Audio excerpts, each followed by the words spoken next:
We provide you the platform to turn your dreams into reality. Give wings to your aspirations with KR Mangalam University. पश्चिम बंगाल में 2 चरण में विधानसभा के चुनाव होने हैं। हालांकि इससे पहले मुर्शिदाबाद में एक अभूतपूर्व प्रशासनिक घटनाक्रम के तहत बंगाल के पूर्व नवाब मीर जाफर के वंशजों के नाम वोटर लिस्ट से हट जाने से वो परेशान चल रहे हैं।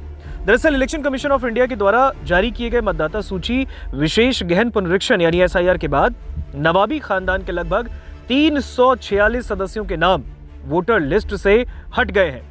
और ये जानकारी सामने आने के बाद न केवल राजनीतिक गलियारों में हलचल पैदा कर दी है, बल्कि 15वीं और 16वीं पीढ़ी के इन वंशजों के भविष्य पर भी सवाल खड़े हो गए हैं। लालबाग के बूथ नंबर 121 से गायब हुआ नवाबी इतिहास। हालिया पूरक मतदाता लिस्ट के मुताबिक लालबाग नव आदर्श हाई स्कूल स्थित बूथ संख्या 121 से नवाबी परिवारों के सदस्यों के नाम हटे हैं।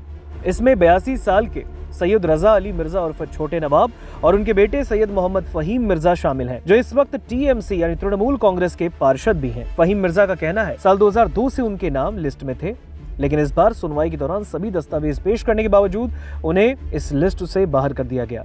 विभाजन की यादें और सुप्रीम कोर्ट का हवाला, नवाब परिवार ने इस कार्रवाई को ऐतिहासिक विडंबना करार दिया है। सैयद रजा अली मिर्जा ने भावुक होते हुए कहा, उनके पूर्वज सैयद वासिफ अली मिर्जा ने विभाजन के वक्त पाकिस्तान का राष्ट्रपति बनने का प्रस्ताव ठुकराकर भारत को चुना। परिवार का दावा है कि उनकी कोशिशों के कारण आजादी के बाद 3 दिनों तक पाकिस्तान का हिस्सा रहे मुर्शिदाबाद को वापस हिंदुस्तान में शामिल किया गया। फहीम मिर्जा ने तर्क दिया कि जब देश की सर्वोच्च अदालत यानी सुप्रीम कोर्ट ने उनके वंश को कानूनी मान्यता दी है, तो इलेक्शन कमीशन उनकी भारतीय पहचान पर आखिर सवाल कैसे उठा सकता है।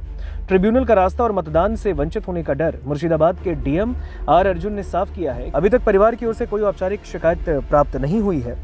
शिकायत मिलने पर उन्हें कानूनी ट्रिब्यूनल के जरिए अपनी नागरिकता फिर से सत्यापित कराने के लिए निर्देशित किया जाएगा। हालांकि परिवार की चिंता यह है कि ट्रिब्यूनल की प्रोसेस में लगने वाले वक्त के कारण वो 23 अप्रैल को होने वाले पहले चरण के वोटिंग में हिस्सा नहीं ले सकेंगे। अब यह मामला कुछ नामों के हटने का नहीं है, बल्कि उस विरासत के सम्मान का भी है जिसने कभी बंगाल, बिहार और उड़ीसा पर राज किया है। किला निजामत के पास रहने वाले इन वंशजों का कहना है कि कल तक जिनके पूर्वज रियासत की अदालतों में न्याय करते थे, आज उन्हें अपनी पहचान के लिए सरकारी दफ्तरों की लाइनों में लगना पड़ रहा है। बीजेपी के निवर्तमान विधायक गौरीशंकर घोष ने कहा कि अगर किसी वैध मतदाता का नाम छूटा तो वे फॉर्म 6 भरकर इसे सुधार सकते हैं, लेकिन आयोग की प्रक्रिया का पालन बहुत जरूरी है।